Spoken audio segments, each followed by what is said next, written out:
It is a Tuesday afternoon in October. An email arrives from FedEx. A package is being held. One click to confirm the delivery address. Ordinary, boring even. The kind of email you handle in 4 seconds without really looking because you are expecting a package. And honestly, most of us are always expecting a package. 45 minutes later, $2,200 is gone, and she cannot get into her own email to find out why. I'm Brent Gifford, and this is the Digital Safety Playbook. 30 years defending banks, written in plain English for everybody else. Today, the single most important account you own, which is almost certainly not the one you think it is. One note before we start: Carol is a composite, a fictional name and scenario built from real attacks I have watched play out thousands of times. The details are invented, the tactics are not. This exact sequence happens tens of thousands of times a day across this country. Carol had been retired for 3 years. She paid her bills online, shopped on Amazon, kept up with her grandkids on Facebook. She was not careless. She was not naive. She was a normal person living a normal digital life, which is to say she was doing the same things you did yesterday. She got the email, she clicked. The page looked exactly like FedEx, not approximately, exactly. The logo, the colors, the little tracking graphic. She typed in her email address and her password to log in. The page thanked her and said someone would be in touch. Nobody was in touch, but somebody was already inside her email. Here is what happened in the next 45 minutes, and I want you to notice how little of it required any skill at all. They used her email to request a password reset on her bank account. The reset link went to her inbox, which they were now sitting in. They logged into her bank, transferred $2,200 to an account she had never heard of, and changed her banking password behind them. And notice what that cost them: nothing. There is no cracking, no guessing, no clever software. The bank's own security system worked exactly as designed. It sent the reset link to the account owner's email address, which is precisely what it is supposed to do. The whole attack is just standing in the right inbox at the right moment. Then they did the same thing to her Amazon account, placed 3 orders, changed the delivery address. Then they locked her out of her own email by changing the recovery phone number, which is the digital equivalent of walking out the front door and taking the lock with them. By the time Carol understood something was wrong, she could not get into her bank, her Amazon, or her email. It took 11 days, 4 phone calls, and 2 trips to her bank branch to sort most of it out. She never recovered $400 of it. She did not get hacked because she was foolish. She got hacked because nobody ever told her what her email account actually is. So let me tell you, because it is the whole point of today. Your email account is not just email. It is the master key to your entire digital life. Think about every account you have: your bank, Amazon, your insurance portal, your retirement account, your phone carrier. Almost every single one of them has a forgot password button. And almost every one of those reset links goes straight to your email inbox, which means whoever controls your email controls everything connected to it. Carol did not just lose her email password. She lost the key to every door in her digital house. The attacker never needed to know her banking password. They never even tried to guess it. They just needed to own her inbox for 45 minutes, and the bank handed them the rest. That is how most account takeovers actually work. Not through sophisticated hacking, through one convincing email and one unprotected inbox. Let me step out of the story for a second. I'm Brent, and I write this. 30 years defending large financial institutions taught me one uncomfortable truth. The difference between them and you was never how careful you are. It was that they had a security team in their corner and you did not.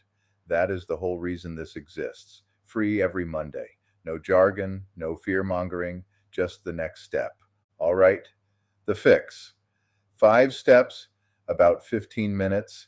And you do not need to be technical to do a single one of them.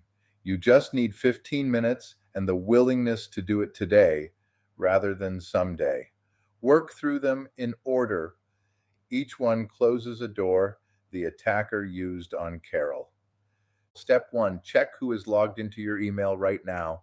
About 5 minutes. Why it matters? Most email services will show you every device and every location currently signed in to your account. There is a very good chance you have never looked at this list in your life, and an intruder does not announce themselves. They just quietly stay signed in. How you do it. In Gmail, scroll to the very bottom of your inbox and click Details in the lower right corner. A window opens showing every active session, every device, every location. In Outlook, go into your account security settings and look for recent activity or active sessions. What you are looking for is any city you have never been to or any device you do not own. If you see something unfamiliar, sign out of all sessions immediately, then change your password before you do anything else in that order, because changing the password first without signing out can leave them connected.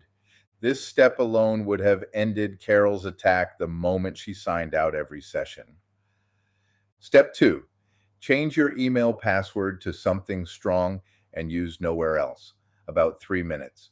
Why? Your email password has a different job from every other password you own. It is not protecting one account. It is protecting the recovery path to all of them. If it matches any other password you use anywhere, change it right now, because a breach at some forgotten shopping site becomes a breach of your bank. How? At least 12 characters, mixing letters, numbers, and symbols. A passphrase works well, 3 or 4 random words strung together with a number and a symbol. Write it down and keep it somewhere safe at home. I mean that. A strong password on a piece of paper in your desk drawer is far safer than a weak one you can remember. And if you use a password manager, just generate one there. Step 3, set up 2-step verification, about 5 minutes. If you only do one thing today, do this one. Why? Even if someone has your password, they still cannot get in without a code sent to your phone. That is the whole mechanism. It turns a stolen password from a key into a useless string of characters. This single step would have prevented everything that happened to Carol, every dollar of it. How? In Gmail, go to your Google account settings, then security, then 2-step verification, and turn it on. Text message is the simplest option to start with. In Outlook, go to Microsoft account security settings, then 2-step verification, and turn it on. Once it is active, an attacker with your password walks into a wall. They do not have your phone. They cannot get in.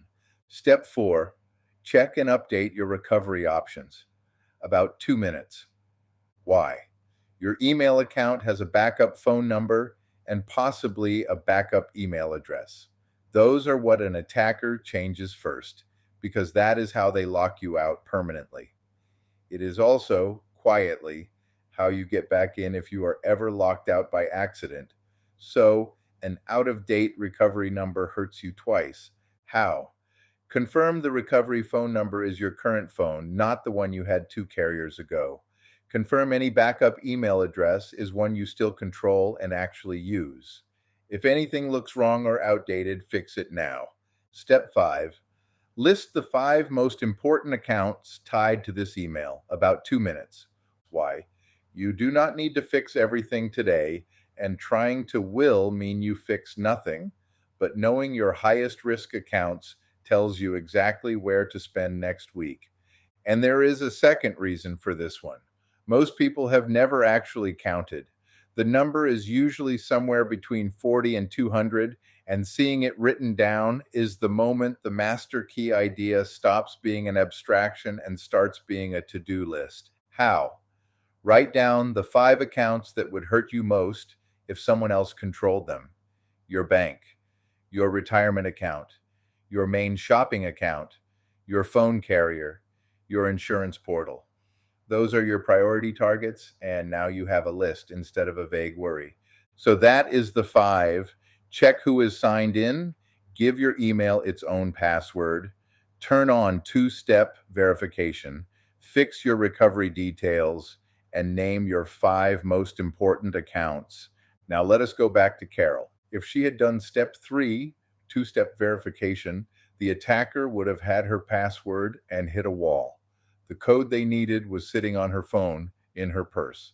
They never could have gotten in at all. If she had done step 1 regularly, checking active sessions, she might have spotted the unfamiliar login and acted before the damage was done.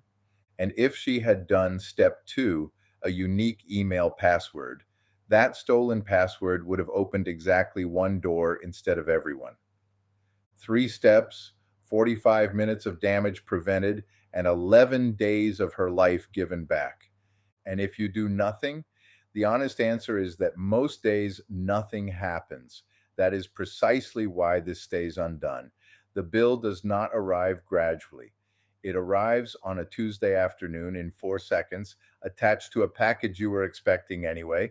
This post gives you the foundation.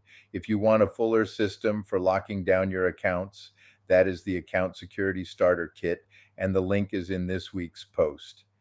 If you would rather have the whole library, the all-in bundle collects all 26 Digital Safety Playbook guides for $209.99, about 61% off buying them one at a time. Same place, and the link is in the post.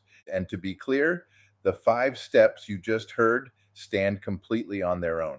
You do not need to buy anything to be safer tonight than you were this morning.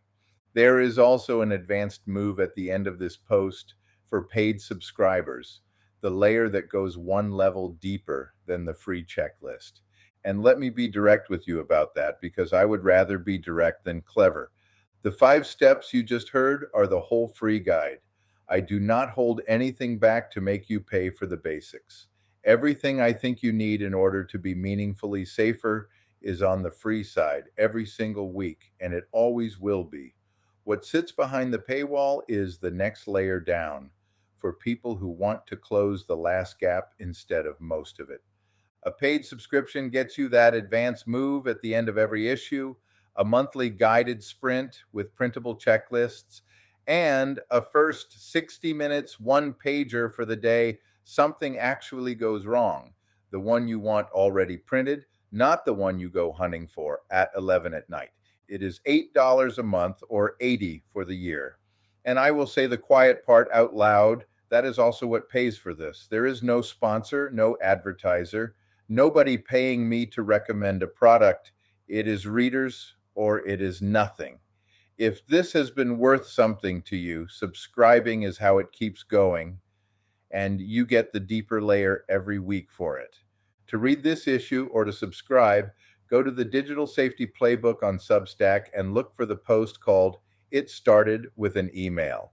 One more thing, and I mean it. If you have a question or a security worry of your own, send it to info@brentdgifford.com. It might become a future issue or a full playbook. And if it inspires a playbook, you get that playbook free. That is the Digital Safety Playbook. New here? Subscribe, and every Monday you will get one practical guide. No jargon, no fear-mongering, just the next thing worth doing. I'm Brent Gifford. And one disclosure, because this publication is about knowing what is real, this narration was made with a licensed clone of my own voice, reading words I wrote myself. Same technology the people on the other side are learning to use, pointed at something honest. Now go turn on 2-step verification for your email. 5 minutes. It is the one that would have saved Carol every dollar.